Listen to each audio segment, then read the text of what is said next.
Do you love your wife? Yes. Prove it. Like, what's the metric? Give me the number that helps me know, right? Because when you met her, you didn't love her. Now you love her, right? Tell me the day the love happened. It's an impossible question. But it's not that it doesn't exist, it's that it's much easier to prove over time, right? Leadership is the same thing. It's about transition. So if you were to go to the gym, it's like exercise, right? If you go to the gym and you work out and you come back and you look in the mirror, you will see nothing. And if you go to the gym the next day and you come back and you look in the mirror, you will see nothing, right? So clearly there's no results, can't be measured, it must not be effective. So we quit, right? Or if you fundamentally believe that this is the right course of action and you stick with it, like in a relationship, I bought her flowers and I wished her happy birthday, and she doesn't love me. Clearly I'll give up. That's not what happens. If you believe there's something there, you commit yourself to an act of service. You commit yourself to the regime, the exercise. You can screw it up. You can eat chocolate cake one day, you can skip a day or two. You know, it allows for that. But if you stick with it consistently, I'm not exactly sure what day, but I know you'll start getting into shape. I know it.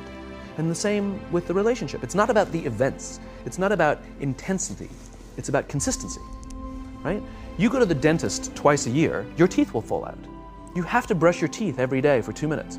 What does brushing your teeth twice a day for 2 minutes do? Nothing. Unless you do it every day, twice a day for 2 minutes. Right? It's the consistency. Going to the gym for 9 hours does not get you into shape. Working out every day for 20 minutes gets you into shape. So the problem is we treat leadership with intensity. We have a 2-day offsite, we invite a bunch of speakers, we give everybody a certificate, you're a leader, right? Those things are like going to the dentist. They're very important, they're good for reminding us or getting us back on track, learning new lessons, but it's the daily practice of all the monotonous, little, boring things like brushing your teeth that matter the most. She didn't fall in love with you because you remembered her birthday and bought her flowers on Valentine's Day. She fell in love with you because when you woke up in the morning, you said good morning to her before you checked your phone. She fell in love with you because when you went to the fridge to get yourself a drink, you got her one without even asking. She fell in love with you because when you had an amazing day at work and she came home and she had a terrible day at work, you didn't say, yeah, but let me tell you about my day. You sat and listened to her awful day and you didn't say a thing about your amazing day. This is why she fell in love with you. I can't tell you exactly what day, and it was no particular thing you did. It was the accumulation of all of those little things that she woke up one day and as if she pressed a button, she goes, I love him, right? Leadership is exactly the same. There's no event. There's no thing I can tell you you have to do that your people will trust you. It just doesn't work that way. It's an accumulation of lots and lots of little things that anyone by themselves is innocuous and useless.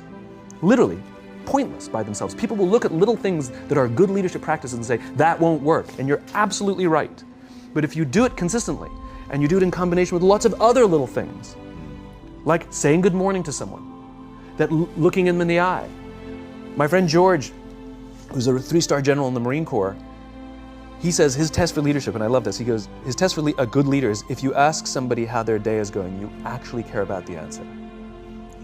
The number of times we're walking to a meeting, we're rushing, we go, how are you? Not good, I got to get to you later, I'm late for a meeting. Right. If you ask the question, you were standing there and you were listening to the answer. It's those little innocuous things that you do over and over and over and over that people will say, I love my job. Not I like my job. I like my job means, yeah, the challenge is great, they pay me well, I like the people. I love my job means, I don't want to work anywhere else. I don't care how much somebody else is willing to pay me. I'm devoted to the people here, and I care desperately about the people here as if they were my family. In business, we have colleagues and coworkers. In the military, they have brothers and sisters. That's how they think of each other. If you really have a strong corporate culture, the people will think of each other like brothers and sisters. It's like a family, right? No, brothers and sisters. Deep love. Fight, but the love doesn't go away. Bicker, the love doesn't go away. And I'll fight with my sister, but if you threaten my sister, you're gonna have to deal with me, right? We'll fight internally, we'll bicker with each other, but nobody's gonna hurt each other, and if anything from the outside shows up, you're looking at a unified front. Brothers and sisters. Now, how do you create brothers and sisters out of strangers? Common beliefs, common values, parents, in other words, executives who care about their children's success, who care to raise their children, teach them skills, discipline them when necessary, help them build their self-confidence so that they can go on and achieve something more than you could have ever imagined achieving for yourself. That's leadership.